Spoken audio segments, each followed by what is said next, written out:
hindi hahayaan na magkaroon ng investigasyon sa mga nangyari dati. 'Di ba? Sabi ni Pring, baka pag committee ni Bato at Bongo, baka mabansagan silang content creator. Panay content din yung mga yun eh, no? Oh. It does not really surprise me that mga bagay na ito, politiko ako eh, mga bagay na ito. Alam mo dapat dating Pangulong Duterte na hindi mo kaalay yang mga yan hanggang habang buhay, hindi forever, ano? Oh. Kaso laglag. Mga nagsalita, no? From time to time, this kind of little crisis or crises would prop up, and we'll just have to deal with the problem as the way that we should deal with any problem. Parang may inuman na naman mga boss. Ito pong iniinom ko mga kababayan. Siguro akala ni dating Pangulong Duterte. Si Mark Ramos, itatopic ako niyan. No? Tara, mag-inom tayo. Ito na naman tayo sa inuman serye natin. Mga bossing, hindi ko na maintindihan. Parang lasing na naman po. Mga kababayan, ito pong iniinom ko. Tubig ho ito. Sparkling water ho ito. No? Walang halong kahit na ano. Ayan, total fats 0, calories 0, sodium 0, total carb 0. Oh, may infused lang ng flavor ng ano yung pamplemousse. Oh, eto po. Araw-araw kaya wag kayong mag-alala, no? Si Mark araw-araw nagso-soft drinks. Tubig lang po 'yan, sparkling water lang po. Akala yata ni dating Pangulong Duterte, pagka tinapi ko siya, magiinuman kami. Dating Pangulo, tubig lang po ang iniinom ko. Sparkling water lang po. Ano? Baka kayo dyan umiinom po kayo ng kung ano. Oh, nasa boses nyo po parang lasing. In life. Oo, pare. Ganun ang tingin ko, Sal. And because there are many... Ay, eto na. Dumating na din po yung isang kainuman natin, dating Pangulong Duterte. Nandito na din po yung kaibigan ko na si Banat Boy. Oh, mamaya po naka-live yan. Siguro 1 oras o mga 2 oras pagkatapos natin magla-live po yan.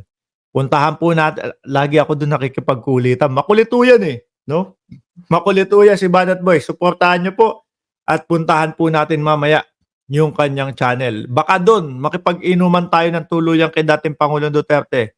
Oh, Banat, dating Pangulo. Persons already called or about to be called or baka may mga ibang tao pa mag-ano. Ano? Ay kung ito lang naman, it's all about me. Wala po tayong natatapos na sa sinasabi nyo, dating Pangulo. No? Puro ano. Oh, tapos iba naman. Tapusin nyo po muna yung sasabihin nyo, dating Pangulo, kada isang sentence po. Oh. Di, ako na lang. Bakit pa yung ibang tao? Ako na mismo ang tawagin nila at ibibigay ko sa kanila ang sagot na gusto nila. Oh, pinapatawag naman kayo pinadalang kayo, di ba? Ng ano, pero sabi nyo, walang imbitasyon. Oh. Ngayon, narinig nyo na nga sa mga balita. Pwede na kayong pumunta doon.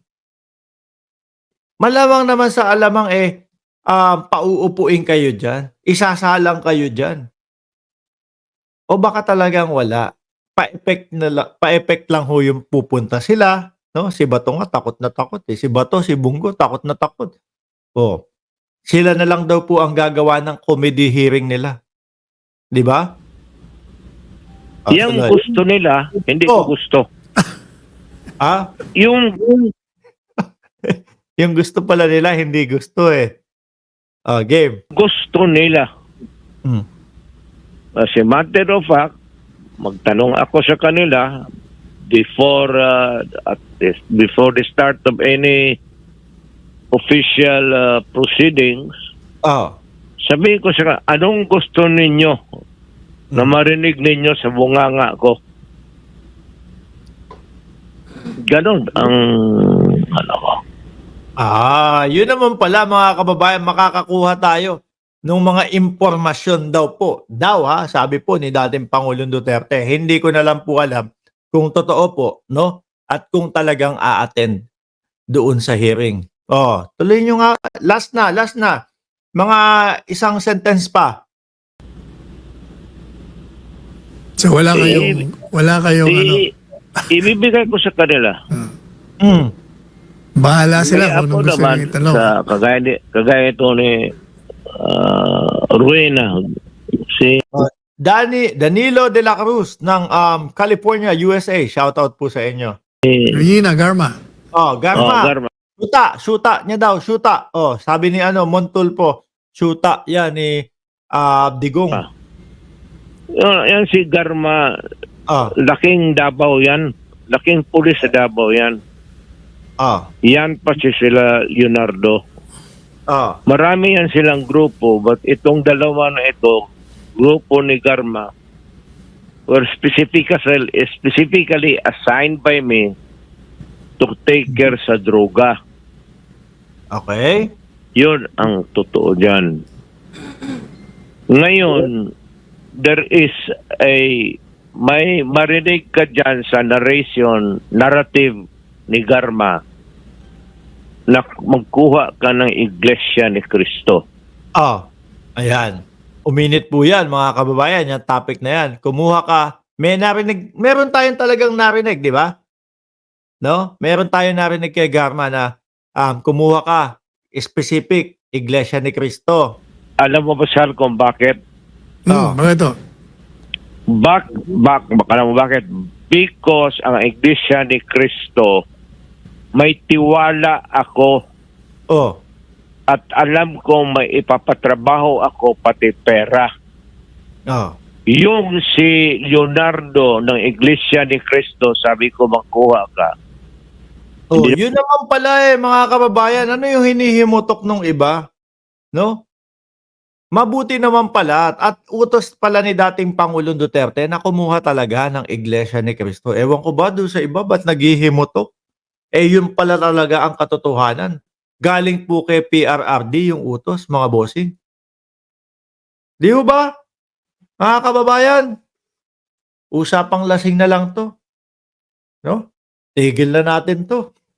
Mga bossing, ako'y magpapaalam na po sa inyo. Lumipat tayo, ha? Doon sa live ni Banat Boy. Sabay-sabay tayo magtawanan doon. Okay? 1,139 viewers. Oh, shout out sa inyo. And wag niyo kalimutan na i-like. Ay, nandiyan. Ito, naku, late naman ito. Sana makakainuman natin to si Boss Mike. Oh, Pakis. Okay na 'yon, ha. Dapat. Oy, Boss Mike, ikaw madami ka ng utang, ha. Kada pumupunta ako sa iyong live, sumisigaw ako, i-kiss mo si Ma'am Jen. Hindi namin nakikita yung kiss mo. Oh, madami kang utang na kiss sa amin, ha. Pagpunta ko mamayang umaga sa live mo, Boss Mike, kailangan makita na namin yung dati namin nakikita na kiss. Ano? Anyway, congrats po natin si Boss Mike, mga kababayan. At mukhang baby boy po yung magiging anak. Ayan. Chismis. Muli po, maraming salamat. God bless po sa ating lahat, mga bossing, chief, amo, sir, madam. Paalam po.